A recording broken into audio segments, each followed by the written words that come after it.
आजपर्यंत आपल्या बाप दाद्यांनी मतदान केलं, सगळ्यांनी मतदान केलं, पण निवडून कोण आले? जे तुमच्या घरापर्यंत कधी आले नाही अशी लोक. आमचा भाऊ तुमच्या वस्तीत आला, आज नाही आला. जसा नगरसेवक झाला तेव्हापासून तुमच्याशी संबंधित आमचा भाऊ आहे, या वस्तीशी संबंधित आमचा भाऊ आहे.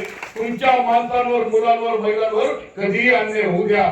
जितू भाऊला तिथे निरोप लागला 14 एप्रिलचं तुमचं काम होतं, आमचं काम थांबवून जितू भाऊ इथपर्यंत आले होते. एक आठवण तुम्हाला होतं. जितू भाऊ जात समाज पाहत नाही. आदिवासी असो, दलित असो, मराठा असो, मुस्लिम असो, मातंग असो, भिल्ल असो, गारुडी असो, प्रत्येक समाजाला आपला समजतो. कारण की तुमचं आमचं रक्ताचं नातं आहे, तो आपल्या दोघांचं रक्त लाल आहे. आपण लाल रक्ताचे, आपण निळ्या रक्ताचे हा भेद करणार नाही. आपण प्रत्येकाला न्याय देणार आणि ही न्याय देण्याची भूमिका आपल्याला धुळे शहरातील आमच्या समाजातला का असेना, पण माणूस आमदारकी लढवण्यासाठी उभा राहिला हीच आमची जीत आहे. आणि ही जीत तुमच्या भरोश्यावर आम्ही रिस्क घेऊन घेतली आहे. माझ्या माता भगिनींनो, बंधूंनो, ही निवडणूक मोठी आहे. आमच्या समोर अब्जोपती उभे आहेत, पण आमचा माणूस तुमच्या शक्तीवर उभा आहे. कारण की आमच्या जातीवर आमचा विश्वास आहे, आमच्या कष्टकरी माणसावर आमचा विश्वास आहे, आमच्या गवंड्यावर आमचा विश्वास आहे, आमच्या ड्रायव्हरवर आमचा विश्वास आहे. आपण इथून बसतो आहोत तर डॉक्टर बाबासाहेब आंबेडकरांच्या नातूंनी अनेक लोक इथून गेले तिकीट मागण्यासाठी, पण त्यांचा विचार केला नाही, या हिऱ्याचा विचार केला. याच्यावरच आपण विचार करा की नक्कीच आपला माणूस निवडून येतो आहे. निवडून कसा येतोय? डंके की चोट पर.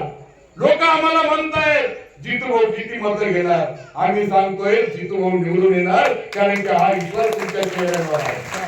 आपण हजारो वेळा लोकांना निवडून दिले आहेत. पूर्ण महाराष्ट्रभर आपल्या समाजाच्या लोकांनी आमदार केले आहेत. पण आता आपण असा इतिहास घडवू की गरीब कष्टकरी घरचं लेकरू खांद्यावर निळा झेंडा घेऊन महापालिकेपासून निघालेला प्रवास विधानसभेपर्यंत घेऊन जाईल. आणि विधानसभेत जाण्या अगोदर तुम्हाला आश्वासन देणार नाही. इथं रेल्वेचं काम चाललंय, कधी काही निळे झेंडे दिसतात रेल्वेवाल्यांना, ही जमीन त्यांची वाटू लागेल आणि मग त्यांच्याशी भांडण्यासाठी आमचा भाऊ आम्हाला लागेल. आमचा भाऊ आताही भांडू शकतो, आताही संघर्ष करू शकतो, इथूनही कलेक्टरशी फोनवर बोलू शकतो. पण ज्या वेळेस आपल्याकडे सत्तेचा पावर असेल, अरे आमच्या वस्तीचं एक कौल हलणार नाही, एक पत्तल हलणार नाही, कारण की आपल्या मागे आपली ताकद उभी असेल. मग आपला भाऊ जोपर्यंत विधानसभेत जात नाही तोपर्यंत कोणी स्वस्त बसू नका.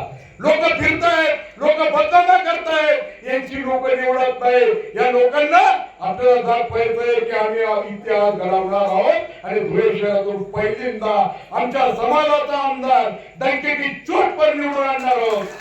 आम्ही कष्टकरी लोक आहोत, आम्ही कोणाचे फुकटचे पैसे घेत नाही. आपल्याला एक साडी देतात आणि 3 मधली माळी बांधतात, मी आपल्याला शिकवतात माहिती मी साडी वाटे आणू. त्यांनी साडी बी आमले नको आणि तुम्ही गाडी बी नको आणि पाय पाय जासू आणि बटाच्या निधन तिथून होणे मतदान करतो. आणि अशा इतिहास करतो की 23 तारीखे आई पुरी गल्ली भर फुलं उडवतो आणि आमना भाऊला निवडून आणतो. आई म्हणजे माय म्हणी, आई मला भाऊ म्हणी, भाऊ मला दादा म्हणी, आणि तेव्हा आपण कुठेतरी पुढे जासून पोहोचतो. बंद लोकांनी याला आमने माहित पडत तुम्हाला माणूस फक्त मत द्या वाया जावं. पण आम्ही सांगतात आमना माणूस निवडी हवे, आमना समाज सांगत, आमना कष्टकरी माणूस सांगत, आमना भटक्या माणूस सांगत, आमना आदिवासी बांधव सांगत. मग आपण माझे का बरं येतो?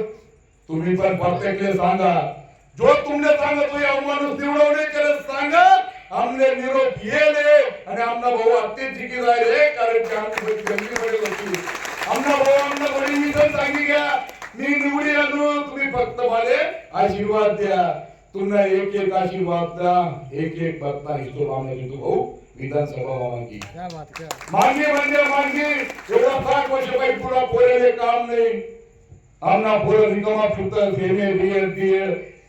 पण आम्ही कोणाच्या मागे जात नाही म्हणून आमची पोरं बेरोजगार राहतात आणि आमच्या पोरांना आता हाताला काम दिलं पाहिजे. माझा पोरगा पुढे एमआयडीसी गेला पाहिजे, पण ते एमआयडीसी बद्दल युनिटी आमच्या माणसाचं पाहिजे आणि काम करणारे हे फक्त आम्हाला पुढे करायचं आहे. इथं उद्योग येत नाही, इथं रिकामे उद्योग येते, सत्ते पत्ते दारुडे दारू अड्ड्यात काम करायला आमची पोरं आम्ही पैदा केली नाही, ही पोरं नोकरी करतील आणि स्वाभिमानानं त्याच्या माय बापाला 1500 जागेवर 15,000 रुपये कमवून देतील, याच्यासाठी आम्ही लढाई लढतो आहोत.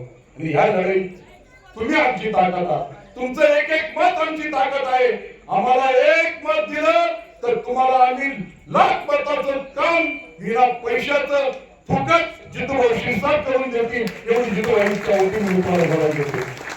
जितूभाऊंना भाऊ पत्रिकामध्ये माहिती का, आमनं 10 वर्षाला पोरगाने ते मायनी मार तरी तो आमदार जितूभाऊ पा रोडवर इथं सांगत भाऊ मला मायनी मार अवधी न्यायमुळे आमदार जितूभाऊ आमदार जितूभाऊ एकच दाखला आहे का 70 वर्षाला आहे आणि बाई आहे का माणूस आहे तरी अन्याय व्हायले त्यांना युद्ध चीड येतं आमदार जितूभाऊ आणि तुला चीड येतो बाबासाहेबांना खराब लेकरू राहत नाही.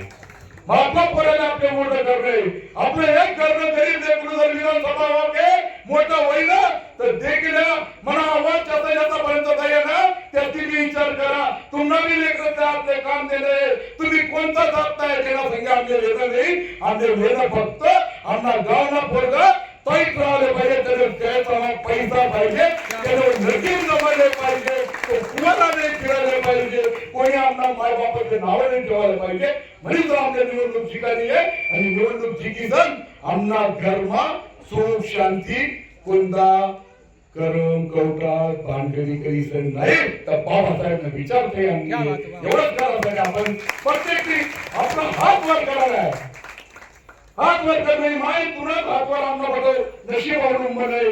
आमची माय मोठी आहे, आमची बहीण मोठी आहे, आमना भाऊ मोठा आहे आणि बघती एकच आवाज द्या, गायब करा दलिंदर निवडी ही सिलेंडर, गायब करा दलिंदर निवडी ही सिलेंडर, गायब करा दलिंदर निवडी ही सिलेंडर. या बघा दलिंदर आपण हात जोडूया, त्याची काय करत त्याचं काय त्याचं कर्म त्याचंच माहिती. आपला माणूस जे करी ते तुम्हाला समोर करी आणि आपला माणूस सच्चा माणूस आहे, नकली भाऊ